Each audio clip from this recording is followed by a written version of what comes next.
Well, hello, friends, neighbors. John, your whiskey neighbor here. Welcome out to the deck. Beautiful day here in November, and I'm going to talk a wonderful Irish whiskey.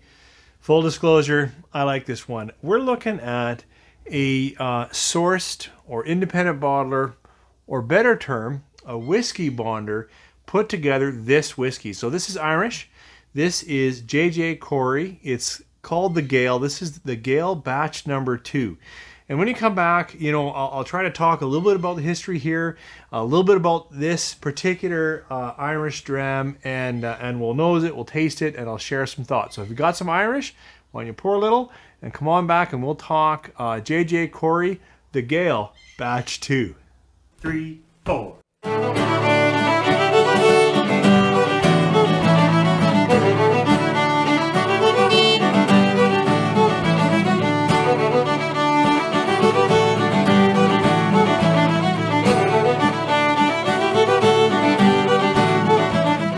Thanks for staying with me.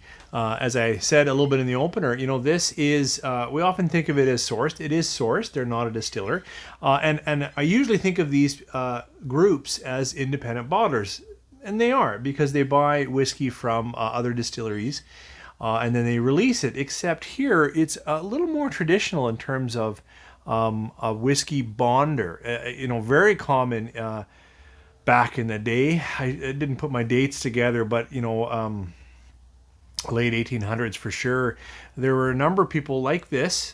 This is, I thought they'd have the name on here. McGuane family. Louise, I believe, is the one really driving this, but it's a family that buys whiskey.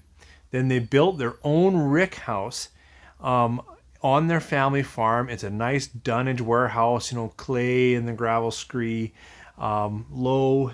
They don't stack them high, and then they buy and then they age the whiskey themselves. And then, of course, blend it, put it together, and then release it. So just a fantastic story. I would definitely check out their website, read about their family, read about what they're doing, because it's pretty cool. This whiskey here is, I don't know enough about it. I'll put the details down below, but it is 60% malt and 40% grain. The grain, I remember, is aged in ex-bourbon for 9 years. And then the malt, I believe the youngest was 13 years, and the oldest was maybe 28 years. And the 28 is just a small percentage, like 4%, but that one is aged in ex-sherry. So it's mostly ex-bourbon, a little bit of ex-sherry. Majority is malt, and then 40% grain. It's released at 46%. It's all natural. It's exactly how whiskey should be. Let's talk about what we get on the taste itself. Oh, and I should just give a quick shout out to Paul, who gave me a sample of this. Paul, you're always the best whiskey friend I've ever made, because you're so generous with your samples. After I had a sample of this, I had to find the bottle. I'll tell you more if it's available still in the Empton area, but let's get into the whiskey. Sorry, J.J. Corry, the Gael, batch 2.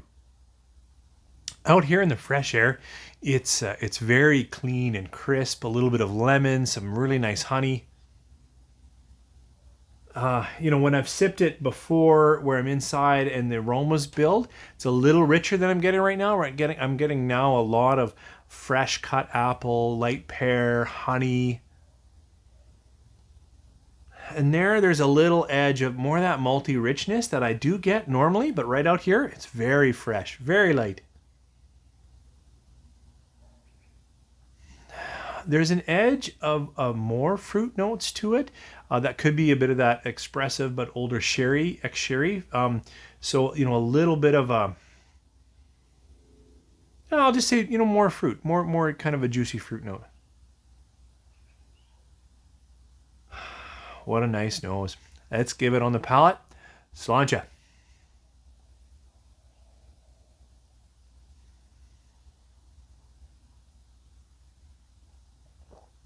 As good as the nose is, the palate is what sold me on this when I had that sample. It is coating. It is just tasty. Lots of good fruit still. Definite fruit character to this whole release, I would say. Orchard fruit, light fruit, a little bit of lemon. But it's in the palate that I get little layers of grass, slight nut quality. I'm not sure what that is yet. little bit of light spices. So, you know, it's a little bit of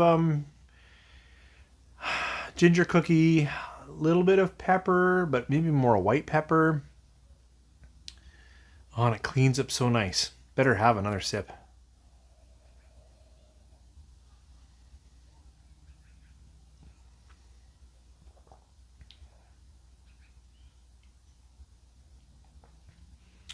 A little bit of grain quality there, but in a nice way. Nice graham cracker crust of some kind of pastry.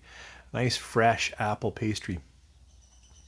Oh, and that sweetness from honey. The finish is finally a little, not finally, but a little bit of oak.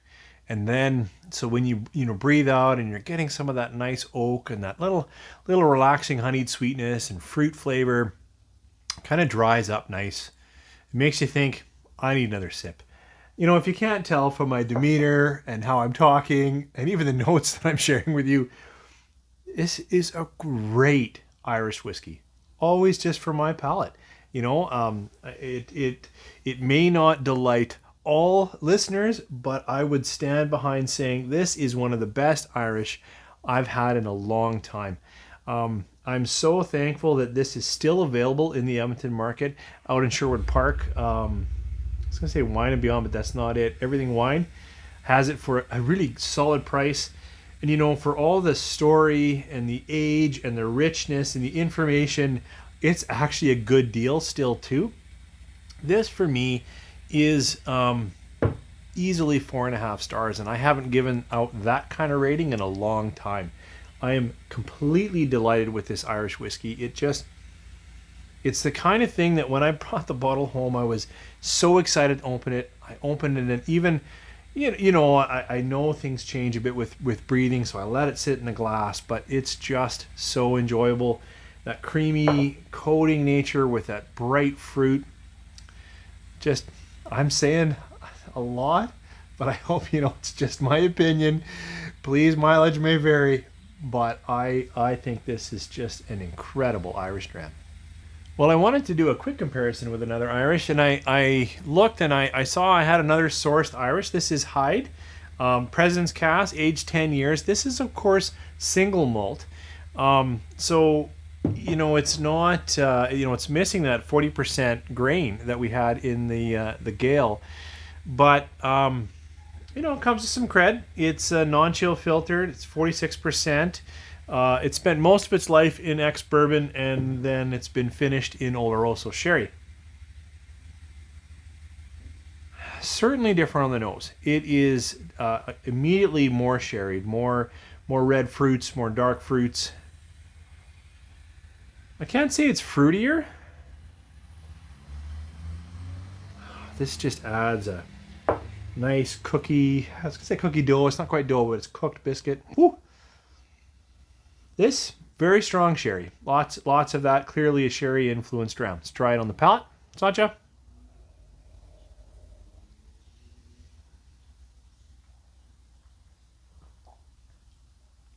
No surprise in the palate after the nose. Still lots of fruits, but it's got a little bit of that dark chocolate, husky, espresso, you know, kind of that heavy casking you can get from Oloroso sherry casks. Something that gets you into lots of flavors that I generally like, you know, leathered and more cooked down and gets you that older impression.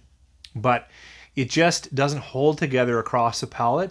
It doesn't bring you the kind of lasting, interesting finish.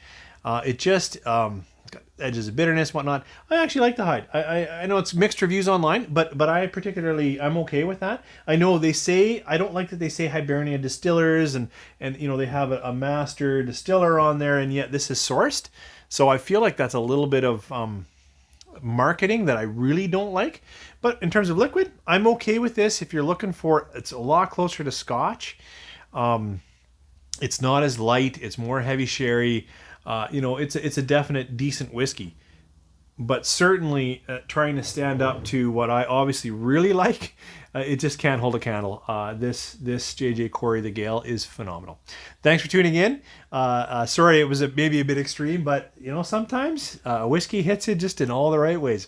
Hopefully you guys are having a good week, that you had you know, a nice weekend ahead of you, and that this past week you've had an opportunity to honor, support, reach out, and encourage the men and women who currently serve, and certainly reflect and remember those that have served in the past. I have the amazing gift of living in a place of freedom, and a place that I can speak my opinions and not worry about oppression. I know a lot of our world is under oppression, and I know the men and women of this country that I'm proud to be a part of, and many others are giving of themselves to work for freedom, to work for peace, to work for self-expression in every corner of the globe. So I wasn't going to do this, but certainly, if I may, a toast to all of those who serve and who have served. May your memory never fade. Have a great weekend.